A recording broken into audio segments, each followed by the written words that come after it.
네, 헌재 파면 선고 이틀 만인 어제 박근혜 전 대통령이 청와대를 떠나서 삼성동 사저로 복귀했습니다. 네, 이 시간 앞으로 남아있는 박 전 대통령의 수사와 정치권의 반응들 살펴보겠습니다. 네. 장성호 건국대 교수, 양문석 공공미디어연구소 이사장, 강신업 변호사 자리하셨습니다. 어서 오십시오. 안녕하세요. 네. 자, 1476일 만에 사저로 복귀를 한 박 전 대통령. 예. 원래 퇴거를 오늘로 예측했었는데 첫 번째로 이제 저희가 일단 배경을 좀 알아봐야 될 텐데 어제 저녁에 갑자기 오후에 갑자기 퇴거하게 된 배경은 뭐 큰 의미가 있는 겁니까? 어떻게 봐야 될까요? 박근혜 전 대통령 입장에서는 탄핵이 인용되면 본인도 대통령에서 바로 파면된다는 걸 알고 있지 않겠습니까? 예. 그래서 그 자리에 있기도 상당히 어떻게 보면은 자리가 따가웠을 텐데 그리고 이제 언론을 통해서도 많은 비판도 TV를 통해서 다 시청을 했지 않았겠습니까? 예, 예. 그런 측면에서 나오기는 나와야 되는데 사저가 보일러 뭐 여러 가지 이런저런 이유로, 예. 이런저런 이유로 나올 수가 없는 상황이었던 것 같고 그러나 기본적인 것이 다 수리가 된 시점이 어제 오후였다고 그럽니다. 그래서 지체 없이 나가자. 이런 것들을 보면 뭐 일간에서는 이것을 대통령이 지금 불복하고 있지 않냐 이렇게 뭐 논평이라든가 평가를 하는 분들도 있는데 네. 어떻게 보면 사법적인 절차를 따르겠다는 신속히 따르겠다는 그런 의지를 조금이라도 몇 시간이라도 빨리 어제 저녁에 퇴거를 결정한 것은 그런 의미를 국민들한테 보여주고 싶었다. 그렇게 저는 평가를 합니다. 네. 양문석 이사님께는 어떻게 보셨어요? 어제 그 갑자기 그 배경 좀 퇴거 일정이 바뀌게 된 거에 대해서? 그 비슷한 이유들이라고 생각을 합니다. 그리고 문재인 대표가 너무 야박하게 굴지 마라. 그 부분에 대해서 이제 이야기를 하면서 전체적인 비판들이 예. 야권 진영의 비판들은 상당히 이제 잦아들기 시작을 했었었고요. 그럼에도 불구하고 앉아 있는 것 자체가 불법이기 때문에 뭐 그리고 인터넷의 각종 게시판에 나 서울 갈 건데 머물 데가 없으니까 청와대 집 좀 그 봐놔라 뭐 이런 그 농담들이 그 행했던 그렇죠. 예. 이런 과정에서 박근혜 전 대통령 입장에서는 상당히 그런 부분들이 부담스러웠겠고 예. 그다음에 비서실장이나 계속해서 같이 만나는 사람들이 강력하게 권유하지 않았을까 그렇게 생각을 해봅니다. 예. 예. 자, 어제 청와대에서 삼성동 사저까지 박근혜 전 대통령의 퇴거길이 아주 생중계가 그렇습니다. 됐었는데요. 광화문을 피해서 간 것에 대해서도 뭐 어떤 해석들이 분분하던데 이유가 있을까요? 저희가 굳이 가자면 이제 그 반포대교를 넘어가려면 3호선을 넘어가려면 이제 그 빠른 동선이 제일 길이 빠르거든요. 네. 근데 굳이 돌아서 간 이유가 뭘 것인가 이런 거에 대한 좀 의미도 있는 건가 얘기가 나오던데 어떻게 좀 보셨어요? 근데 그 이제 꿈보다 해몽이 앞선다고 이제 네. 얘기하는 건데 대통령 입장에서 사저까지 가는데 그것까지 신경 쓰지는 않은 것 같고 예. 경호상의 문제 지금 경호 차량도 많이 가고 있지 않습니까? 그래서 앞에서 예. 경찰 사이카가 선도를 하고 이렇게 봤을 때 이것은 경호팀에서 자체적으로 판단한 건데 어떻게 보면 이 광화문으로 가다 보면 혹시 뭐 야간에 뭐 촛불 집회라든가 여러 가지 시민들이 나와서 집회를 할 수도 있고 네. 그럴 경우에 대통령 일행과 마주칠 가능성도 뭐 거의 없지만 혹시라도 있을 수 있지 않겠습니까? 이런 차원에서 경호와 의전의 어떤 문제를 고려해서 예. 뭐 조금 우회해서 돌아가지 않았나 그렇게 봅니다. 큰 의미는 네. 뭐 있다고 볼 수 없다. 그런 데서 우리 네. 정치적 의미를 예. 계속 해석을 하다 알겠습니다. 보니까 예. 이게 너무 지금 복잡해지는 것 같습니다. 네. 자, 박 전 대통령이 청와대 퇴거하면서 직접 메시지를 밝히지 관심 모았지만 밝히지 않았고요. 네. 청와대 이제 민경욱 대변인 그 의원을 통해서 대변인 지내마 있던 민경욱 의원 통해서 짧게 네 문장 정도를 그걸 밝혔는데 일단 이거에 대해서 탄핵 결정 불복을 시사한 거다 이런 해석이 나오면서 논란이 되고 있는데 강 변호사님 어떻게 보셨어요? 예. 네, 뭐 그런 해석도 가능하죠. 네. 사실은 이 승복하겠다는 말을 안 했고요. 예. 그다음에 중요한 것이 책임지겠다는 말을 하지 않았거든요. 안고 가겠다는 말은 자신이 해결하겠다는 말로 들리기 때문에 예, 예. 그런 해석도 가능합니다. 그런데 아마 박 전 대통령이 그렇게 말한 이유는 아직 검찰 수사를 앞두고 있기 때문에 여기서 헌재 이 판결을 그대로 받아들이는 모양새를 취하면 나중에 이 검찰 수사에서 부메랑으로 돌아올 가능성도 있거든요. 예. 그래서 그런 것도 이제 고려했다라고 볼 수 있고요. 그리고 진실이 승리한다, 밝혀진다 이 말은 결국 역사에서 평가받겠다는 말을 하고 있는 것이죠. 그래서 헌법재판소의 판결에 대한 일부 불만은 물론 들어 있습니다. 예. 그것이 전면 불복이다 이렇게 해석하기는 지금 아직 이르고요. 다만 명예를 회복하겠다라든지 또 검찰 수사에 당당히 응하겠다라는 그런 정도의 메시지는 던졌다고 봐야 되겠죠. 예. 그리고 이제 이것은 조금 해석하기 나름이겠습니다만은 박 전 대통령께서 어쩌면 정치적 투쟁, 다시 말해서 세력화를 통한 그런 것까지도 생각하고 있는 것은 아닌가라고 하는 생각도 일부는 할 수 있습니다. 자, 박 전 대통령과 끝까지 함께 했던 친박계 핵심들 어제 또 삼성동 사저 앞에 총 집결을 했었는데요. 네. 이건 어떤 의미로 봐야 됩니까?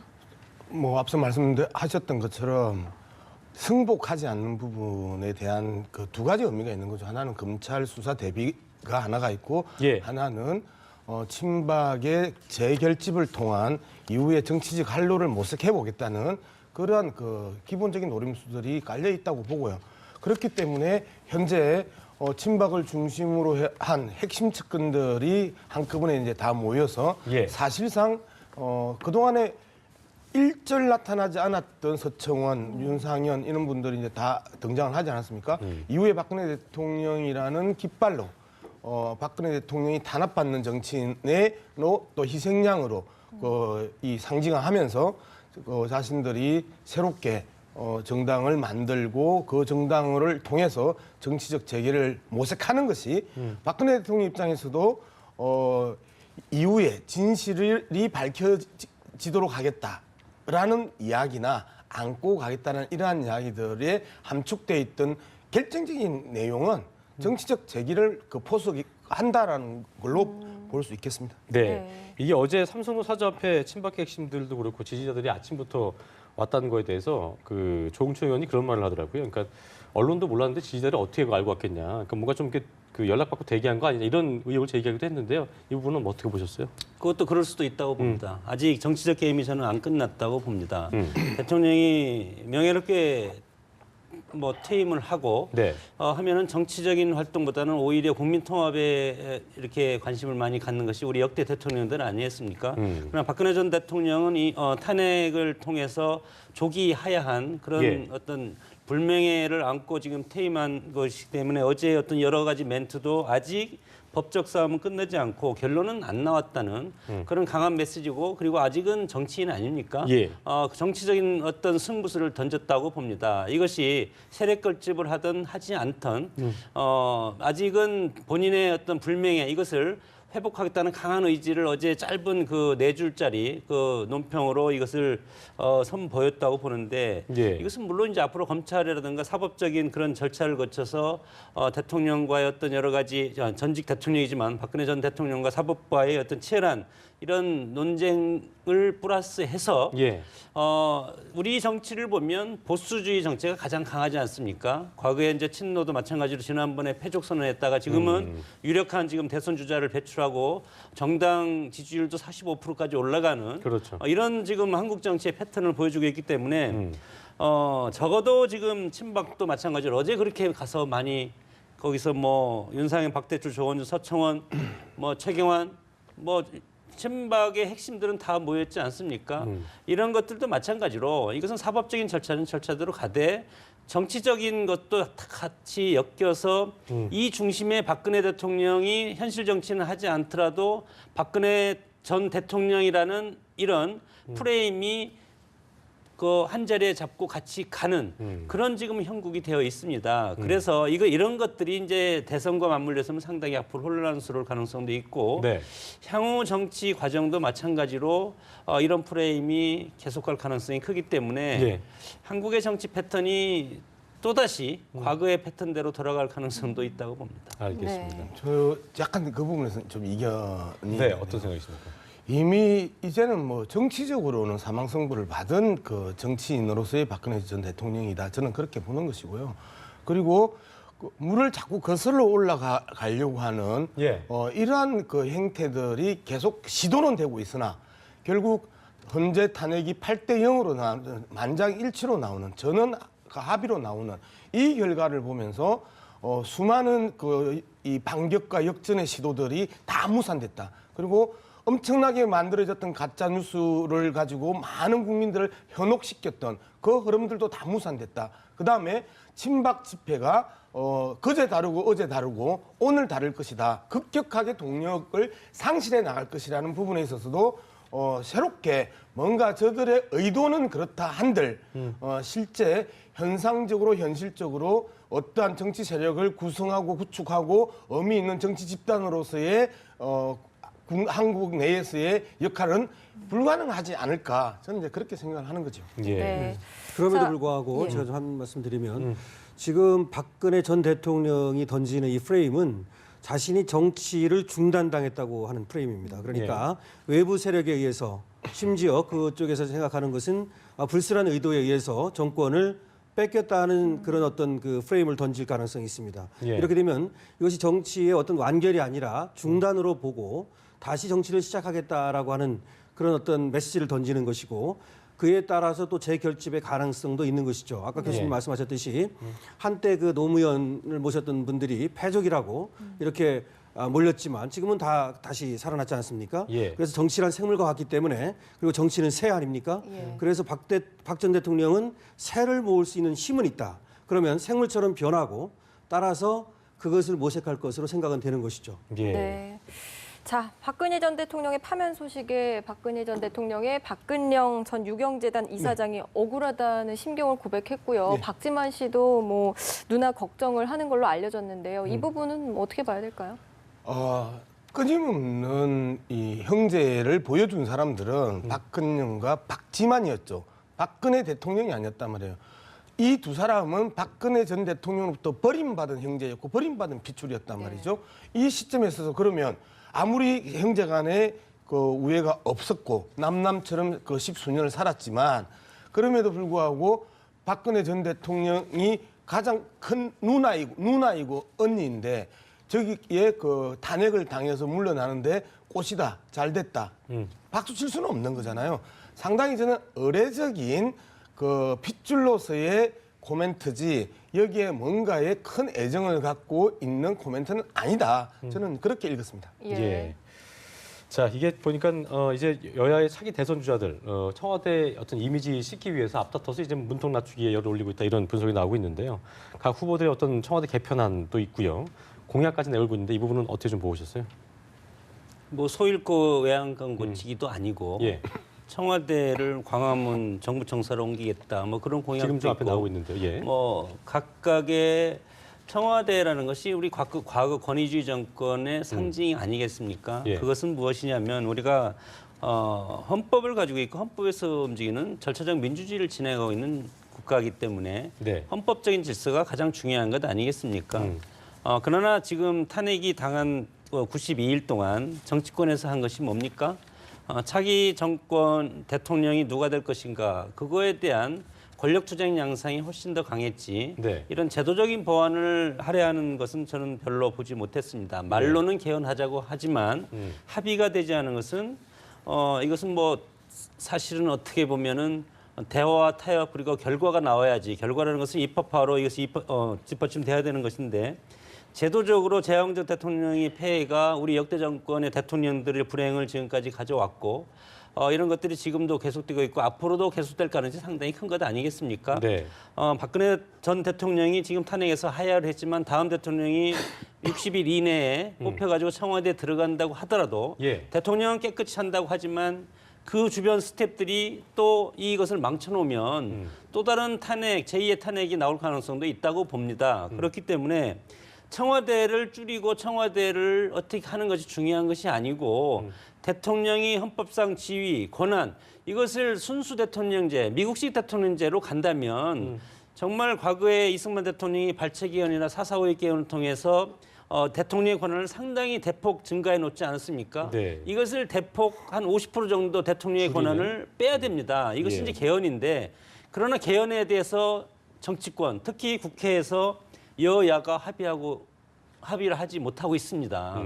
그런데 저런 공약을 내세운 것은 저것은 어떻게 보면 국민을 앞뒤가 좀 안 맞는 거라 좀 보시는 국민을 거군요. 현혹하는 공약이라고 봅니다. 표만 얻고 그 다음에 정권을 잡으면 다음에 또 하자. 다음 정권에 가서 또 개헌을 해서 서로 논의에 앞서서 서로 공약에 앞서서 개헌에 대한 논의가 좀 서로의 저는 간에 필요하다, 개헌을 이런 해서 얘기하시는 것 같아요. 과감하게 순수 대통령제로 가든가 분권형으로 가든가 해서 대통령의 권한을 상당 부분 그리고 권력 자체를 상당히 나누는 그런 시스템이 선결되지 않으면 아무 의미 없는 구호라고 봅니다. 네, 네. 알겠습니다. 양문석 이사장님께서 어떻게 보십니까? 개헌 논의가 권력 구조뿐만 아니고 인권의 문제, 지방 분권의 문제, 자치의 문제 수많은 이야기들이 있기 때문에 예, 예. 개헌의 문제를 정말 갑자기 번개불에 콩고 먹듯이 이야기를 한다라는 그 자체가 현재 시점에 있어서 어불성설이라고 저는 보는 거고요. 네. 오히려 이제 이 논의에 좀 맞춰보면 문재인 전 대표 같은 경우에는 광화문의 집무실을 이제 이야기를 했단 말이에요. 이 부분은 박근혜 전 대통령의 세월호의 4월 16일 당일날 관저와 집무실이 분간되지 않음으로 인해서 발생했던 헌법재판소의 지적들에 네. 대한 대답 아니겠냐라고 보는 거고 의미 있는 이야기가 이제 남경필 안희정 지사가 이야기하는 청와대를 세종시로 옮기겠다라는 부분들은 상당히 의미를 크게 두고 있는 거죠. 첫 번째, 노무현 전 대통령이 하려고 했던 수도 이전에 이 정통을 이어받겠다라고 하는 안희정 지사의 기본적인 이 고민들이 깔려 있는 거고. 예. 두 번째, 말씀드렸던 것처럼 개헌을 하되 그 개헌의 핵심은 권력의 분산이고 또 하나는 지방 자치의 확산과 확정 이런 부분들을 강하게 이제 제안을 하는 것 같습니다.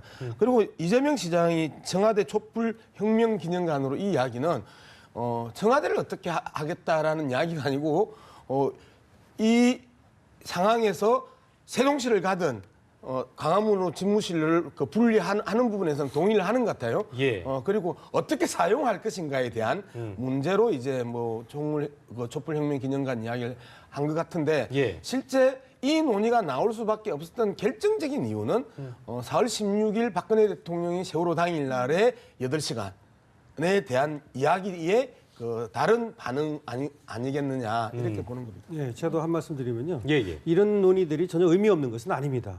의미가 있죠. 그렇지만 이것은 이제 상징적으로 얘기하는 것이고요.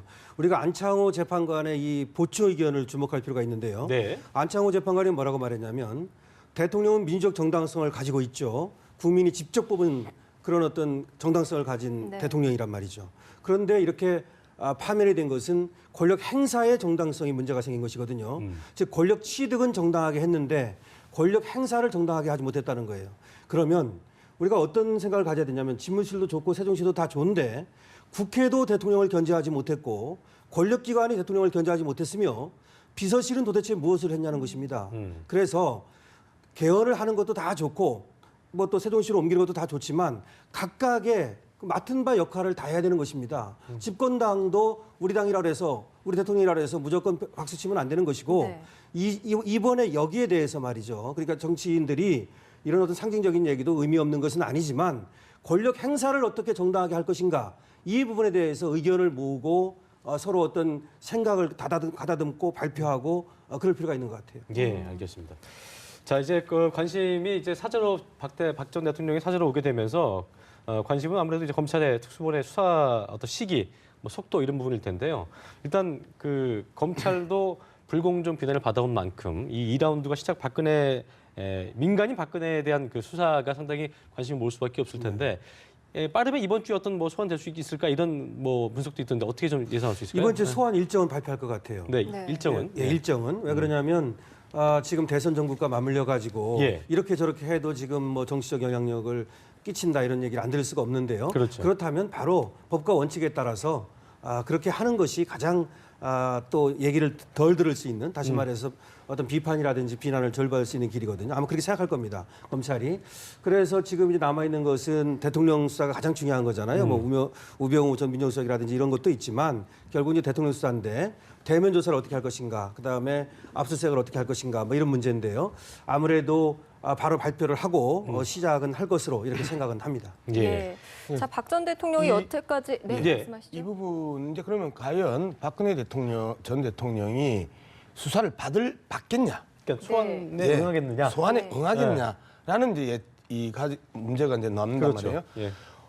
어제 상황을 보면 이미 친박의 핵심 인사들이 삼성동 사자 앞에 다 모이고 그 아침부터 또 지지자들이 삼성동을 둘러싸는 이러한 행태를 본다라면 삼성동 진지를 구축함으로써 장기전으로 끌고 가고 그리고 검찰 수사든 어떤 수사도 응하지 않으면서 현재 상태를 유지하려고 그럴 겁니다. 네. 그러므로 해서 국민들에게 끊임없이 그 분리와 그 분열을 획책함으로써 자신의 그 지지 세력들을 결집하는 정치적 재기를 노린다라고 전제를 한다라면 수사 안 받을 거다, 소환 응하지 않을 거다. 그러면서 그 검찰에 대한 특검에 대해서도 이야기했고 검찰에 대해서도 끊임없이 비판을 했던 그 기조를 유지할 가능성이 높다는 겁니다. 그렇기 때문에 사실상 엄청난 학원 덩어리가 삼성동 근처에 그 존재하고 포석되어 있는 거 아니냐라는 분석들까지도 이제는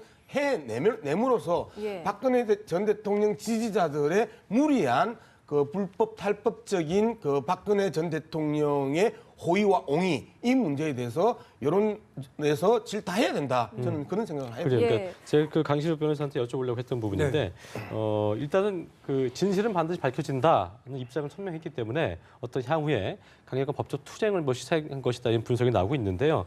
일단 그 검찰도 소환을 하려면 뭔가 증거가 충분해야지 애매한 상황에서 소환했다가는 또 되려 된소리를 맞을 수 있기 때문에 이 부분도 검찰 입장에서 상당히 좀 신중할 것 같다는 생각이 드네요. 그렇죠. 예. 저 시기와 속도 아닙니까? 예. 소환을 한다면 언제 할 것인가 그렇죠. 이런 네. 문제인데요.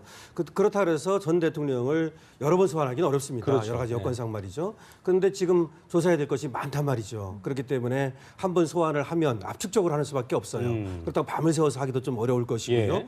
그렇다면 만반의 준비를 해야 되겠죠. 만반의 준비를 하기 위해서는 관련 기록물이라든지 관련자들의 어떤 진술을 다 이제 조사해야 될 것이고요. 그다음에 아무래도 증거물, 압수수색을 해야만 조사가 예. 쉬워지거든요. 따라서 삼성동을 압수수색할 가능성은 있어요. 근데 아까 말씀하셨듯이 소장님 말씀하셨듯이 사저를 압수수색- 사저가 예. 그것이 어려울 것이거든요. 사실은 이제 그런 문제가 있고요. 예. 또 하나는 청와대를 압수수색해야만 사실은 조사를 완벽하게 해낼 수 있는데요. 이것은 두 가지 문제가 있어요. 하나는 군사상 기밀, 공무상 기밀 이제까지 나왔던 그 얘기요. 그렇죠. 또 하나 나오는 것이 대통령 기록물 문제입니다. 예. 대통령 기록물은 함부로 손댈 수 없는 것이거든요. 네. 그것은 대통령이 원래가 지정하게 돼 있어요. 일반 기록물, 비밀 기록물, 지정 기록물. 그래서 지정 기록물 같으면 대통령이 지정하면 최장 30년까지 손댈 수 없게 돼 있고요. 또 연장할 수도 있어요. 자, 그런데 이게 안 되고 있단 말이죠. 그렇다면 이 기록물을 바로 또 수사를 한다는 목적으로 다 갖다 보면은 비밀이 보장되지 않지 않습니까? 그래서 이거를 과연 어떤 식으로 압수수색을 허용할 것이며 방법이 있긴 있는 거예요? 정당하게 근데 지금 하자면? 누가 해야 되느냐 이런 문제가 나오고 있는 거거든요. 대통령이 안 계신 상태에서 권한대행해야 되느냐? 근데 그건 아닌 것 같아요. 그럼 또 이제 비서실장 해야 되느냐? 아니면 그냥 그대로 국가기록원으로 넘겨야 되느냐? 예. 이런 문제가 나오고 있어서 그래서 수사가 여기에도 이제 막힐 가능성이 있어요. 그래서 수사가 금방 될지 그리고 아까 이제 이런 문제가 있죠. 저 우리 양희성 의원님께서 우려하셨던 그 소환 불응에 대한 거 이게 정당하게 거부할 수 있는 방법이라는 게 박 전 대통령 측에서는 이게 있는 건가요? 없죠. 아니, 없는 거죠. 그러니까 네, 정당한 없게 된다면은 방법은 계속 불응한다면은 이제 체포영장 청구가 가능한 거죠. 예, 가능하죠. 이루어지게 되는 거죠. 청구하는데 이제 네. 법원에서 발부하면 되지 않습니까? 네. 근데 지금까지로 보면 이제 발부는 될 가능성이 있죠. 네. 근데 문제는 집행이죠. 예를 들어 집행을 갔어요. 그런데 그 집행이 지금 같아서는 큰 불상사를 일으킬 수가 있어서 만약 대통령께서 사실은 나오셔서 스스로 받으셔야 되거든요. 예. 근데 만약 대통령이 나 안 받겠다고 버틸 경우에는 그러니까 법리적으로 얘기할 수 없는 어떤 그런 예우라든가요. 그 이런 것들을 좀 무시할 수는 없긴 하겠네요. 전 예우 대통령이 문제가 아니라 어쨌든 사실적 문제죠. 그러니까 법리적으로는 당연히 받아야 되는 것이고 예. 또 뭐 집행할 수 있지만 대통령께서 나오셔서 받으면 다행인데 만약에 이제 나 안 받겠다라고 버틸 경우 네. 그것은 이제 뭔가 사유를 또 제시하긴 할 거고요. 네, 그건 예. 또 다른 정치적 문제가 발생하죠. 한 말씀 해주시죠. 예. 그러니까 이제 종종 보면 이것이 이제 정치라는 개념이 여기에 결합이 되니까 네. 자연인 박근혜 전 대통령 하면은 검찰이 당연히 소환하면은 바로 와야 되고 그리고 압수수색하면은 압수수색 영장을 제시하면 바로 문을 열어줘야 해서 들어가서 압수수색을 해야 되고 하는 것인데 과거에 우리 국회의원들 구속영장을 청구하면은 정당에 들어가서 안 나오지 않습니까? 예. 그러면 검찰이 거기서 뭐 10시간, 20시간 계속 실갱이를 하면서 서로 밀고 당기고 그리고 밀고 들어가다가 그 당원들이 막고 못 들어가고 예. 이러다가 다시 포기하고 나오는 것이 거의 대부분입니다. 이런 상황이기 때문에 특히 이제 최근에 이런 삼성동 어제 사저에서도 최근에 뭐 여러 가지 이제 뭐 태극기 집회라든가 이런 것이 이제 촛불과 태극기가 상당히 규모화돼서 엄청나게 커져 있지 않습니까? 그렇죠. 이런 와중에 박근혜 전 대통령이 지금 삼성동 사저로 들어가 있는데 어제뿐만 아니고 앞으로도 그 일대에 여러 가지 지지자들이 와서 엄청나게 많은 그런 뭐 시위라든가 이런 걸 할 겁니다. 이랬을 때 만약에 구속영장이 청구해서 집행하러 간다. 그러면 뭐 그 일대는 완전히 아수라장이 될 가능성이 상당히 있지 않겠습니까? 그래서 우리 민주주의가 정말 법과 제도로 수련되고 절차적 민주주의에 따라서 이제 하는 것인데 이렇게 정상적으로 하면 되는데 우리 문화에는 그것보다도 여러 가지 정당한 법 집행을 막는 그런 문화가 또 있습니다. 특히 정치권을 중심으로 과거부터 이런 것들이 있는데 특히 이렇게 되면 지금 대선 국면이 지금 전개되고 있지 않습니까? 예. 대선 국면보다 후보 검증이라든가 각 당의 후보의 관심보다도 삼성동에 예. 국민적 관심이 상당히 많이 가 있을 가능성이 상당히 많지 않겠습니까? 네. 이럴 경우에 부실 대선이 될 가능성은 상당히 있다고 봅니다. 그렇네요. 네. 자, 박근혜 전 대통령이 수사에 만약에 응한다면 예. 이제 박 전 대통령에게 적용될 혐의가 13가지라고 아주 많은 걸로 보이는데요. 가장 중점을 두고 수사할 혐의가 무엇인지 또 네, 사실이 헌법재판소에서 13가지. 검찰이 물건을 것이고요. 줄 수 있는 네. 부분이 어떤 건지 좀 짚어주시죠. 예, 범죄의 그 사실이 13가지라는 겁니다. 이제 범죄 어떤 그 법 위반, 범죄 그 종류가 13가지라는 것이 네. 아니고요.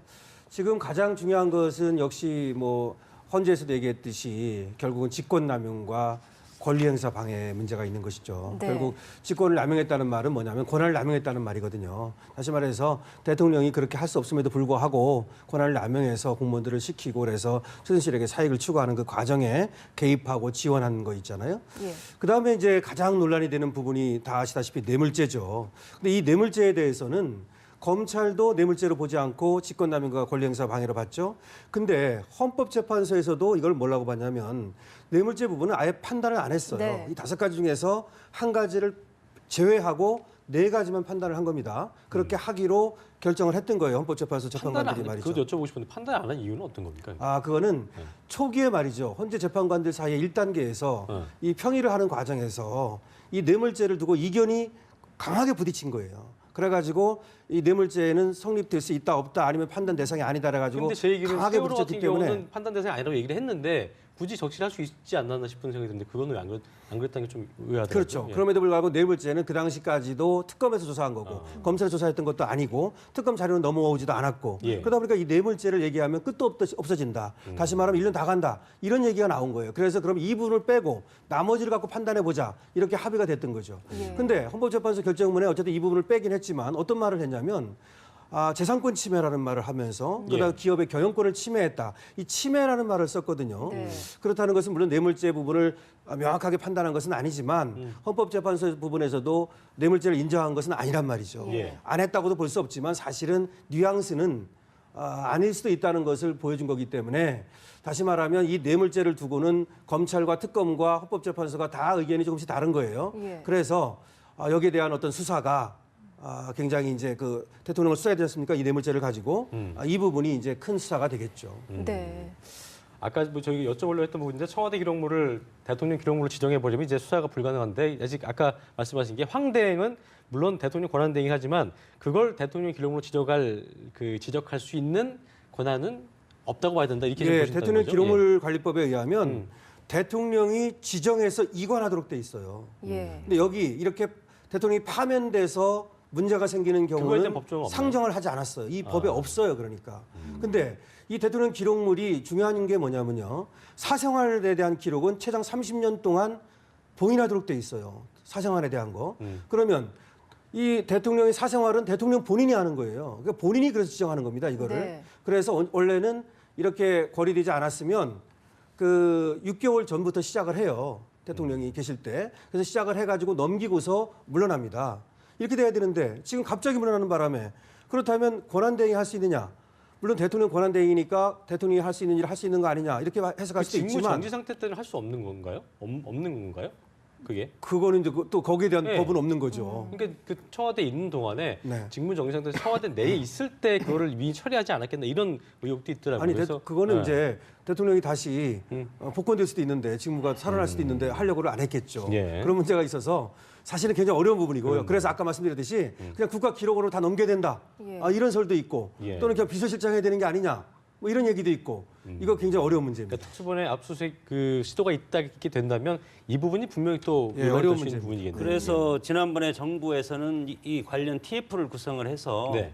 이관 절차를 진행하겠다고 발표를 했습니다. 네. 예. 그래서 권한대행이지만 대통령의 권한을 다 대행하는 것 아니겠습니까? 저는 황교안 권한대행이 우리 변호사님 계시지만 제가 생각하기에는 황교안 권한대행이 대통령의 그 권한을 대행하는 입장이기 때문에 황교안 권한대행이 이제 해야 되는데 여기에서 보면 그 이제 대통령 기록물이라는 것이 이제 국무회의 자료, 인사기록, 청와대 예. 방문 일지, 대통령 연설문 그리고 이제 업무수첩이라는 것이 있는데 예. 업무수첩이라는 것은 이제 대통령이 이것을 내가 여기다 두고 왔을 경우에 이것은 이제 대통령 기록물로 지정 이제 해야 되는 것 아닙니까? 그러나 대부분 90% 이상은 물론 뭐 저 사생활 관련도 있지만 공적인 자료가 대부분 아니겠습니까? 예. 그렇기 때문에 이것은 정부의 황교안 권한대행이 해서 이런 것들도 마찬가지로 하지 않으면 헌정 중단이 아니겠습니까? 예. 그래서 네. 권한대행이 이것을 다 처리하는 것이 해야 저는 된다. 옳겠다고 봅니다. 근데 네. 이 부분이 만약에 대통령 권한 대행이 이미 정치적으로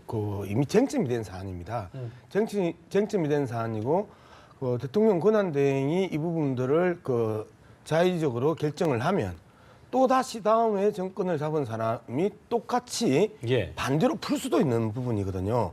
그러면 두 번의 또 한 번 두 번의 갈등이 생길 여지가 많습니다. 예. 차라리 법적 사각지대에 있으면 다음 정권이 판단할 수 있도록 넘겨주는 것이 대통령 권한 대행으로서 올바른 처신 아니냐. 네. 대통령 권한 대행이 굳이 이 부분에 대한 자신의 결정을 함으로써 오는 엄청난 또 사회적 갈등과 국가적 분열, 네. 그 다음에 다시 새로운 정권에서 그것들을 재조정하려고 하면서 오는 갈등과 분열, 이러한 국가적 낭비가 너무 많다. 그러면 황교안 대통령 권한 대행의 자제가 나는 필요하다고 보는 겁니다. 알겠습니다. 예.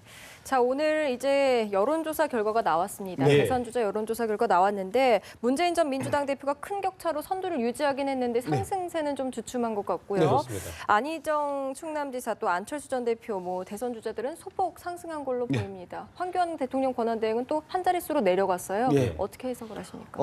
이제 문재인 전 대표의 지지율은 좀 이제 박스권 안에서 탄탄하게 정체 상태가 된 겁니다. 예, 예. 구성이 됐다고 보는 거고요. 결국 이제 야권에서 이재명 그다음에 안희정 시장과 지사가 치열하게 지금 경쟁을 전국적 측면에서 지금 확산돼서 붙고 있거든요. 그러면서 엎치락 뒤치락 하는 과정인데 탄핵으로 인해 가지고 여권의 지지율들이 이제 계속해서 폭락 상황까지 이제 왔단 말입니다. 문제는 자유한국당의 지지율을 우리는 주목해야 된다. 탄핵 인용 이후에 자유한국당의 지지율이 급감할 것이라는 예측들이 이제 계속 있었었는데 네. 그 예측의 반영을 황교안 대통령 권한 대행의 지지율의 이 삭감을 통해서 볼 수 있는 것 아니냐라는 거고요. 실제 이 여론조사가 일정 시간 가는데 여기에 이제 딱 하나의 이제 변수가 이제 들어옵니다. 황교안 국무총리가 어떤 정치적 입장을 택하느냐, 불출마를 선언하느냐, 하지 않느냐에 따라서 안희정 지사가 급격하게 치고 올라올 수 있느냐. 네. 네. 그렇지 않으면 안희정 지사의 현재 지지율이 정체나 하락으로 가느냐는 아주 역설적이게도 황교안 대통령 권한 대행의 정치적 선택이 달려 있는 이런 상황으로 보면 되겠습니다. 이게 보니까 그 파면이 있은 이후에 상당히 그 야권에서 원했던 파면이 있은 이후에 안희정 지사는 소폭 상승을 했고 문재인 전 대표는 뭐 그거에 대한 이득은 본 게 없는 것 같습니다. 이 부분이 시사받도 있는 것 같아요. 그러니까 어떻게 보면은 이제 그 보수층에서 중도 보수층에서 안희정 지사 쪽으로 좀 더 몰린 게 아니냐 이런 해석도 있더라고요. 어떻게 좀 볼 수 있을까요? 네.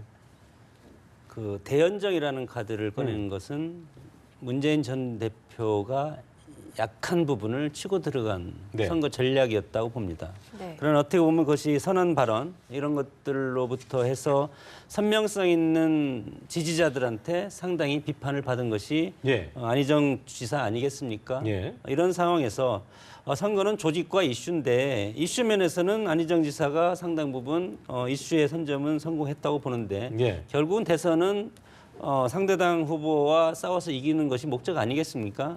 그러나 당내 경선에서는 선명성이 훨씬 더 유리한 예. 그런 선거 전략일 수밖에 없다. 예. 물론 뭐 국민 경선을 하고 있지만 그럼에도 불구하고 조직과 이슈 중에서 조직이 훨씬 더 앞서는 것 아니겠습니까? 이런 상황에서 안희정 지사가 지금 추격하는 데는 저는 한계, 임계점에 도달했다고 봅니다. 다만 안희정 지사 같은 경우는 결선에 올라갈 수 있냐 없냐 이것에 일단 1차적인 목표를 갖고 그리고 결선에 올라가면 혹시 과거에 뭐 40대 기수론에서 DJ와 YS가 경쟁할 때 이철승 후보가 막판에 DJ를 김대중 씨를 지지를 해서 막판에 뒤집어지지 않습니까? 이런 경우도 있을 수는 있겠지만 그러면 3위 후보가 결국은 이재명 성남시장인데 이재명 성남시장이 안희정 지사한테 지지선언을 할 수가 있겠습니까? 오히려 훨씬 더 문재인 전 대표가 선명성을 강조하고 있기 때문에 이렇게 봤을 때는 이 구도가 바뀔 가능성은 없다. 그렇게 알겠습니다. 자, 끝으로 저희가 질문 하나 드려볼게요. 이게 그 황교안 권한대행이 이번 달 20일 내에 선거를 지정해야 되거든요. 제가 볼 때는 황교안 대행이 대선 출마할 것이냐 안 할 것이냐는 20일 내에 이제 이런 질문은 20일까지가 그 데드라인인 것 같은데 선거일 지정을 하고 나서 출마를 할 것인지 출마를 안 할 거다는 예상도 많더라고요. 그러니까 어떻게 좀 분석하고 계세요? 저는 뭐 기본적으로 출마 안 할 거라는 예상을 그 일관되게 해왔고 예. 그리고 선거일을 지정하기 전에 만약에 정치를 출마를 하겠다면 자기가 지정을 하지 않겠죠. 자기가 지정해놓고 자기가 그 선거에 뛰어들 수 있는 가능성은 없다. 그리고 황교안 총리 입장에서는 뻔히 지는 경기고 그리고 이 뻔히 지는 경기에서 아차하면 15%를 획득하지 못하면 그 선거 자금을 돌려받지도 못해요. 완전 그 경제적으로 그 파산나는 경우도 그 가능성도 있단 말이에요. 이런저런 문제를 바라봤을 때 황교안 총리가 그렇게 출마를 선언할 가능성 없고 그렇기 때문에 앞서 말씀드렸던 것처럼 황교안 총리의 불출마 선언 이후에 그 다시 한 번 더 그 지지율이 대선 후보들의 지지율이 요동치는 그 변수로서 강하게 작용하지 않을까 네. 생각합니다. 네. 알겠습니다. 오늘 말씀 여기까지 듣겠습니다. 네. 세 분 고맙습니다. 고맙습니다. 고맙습니다.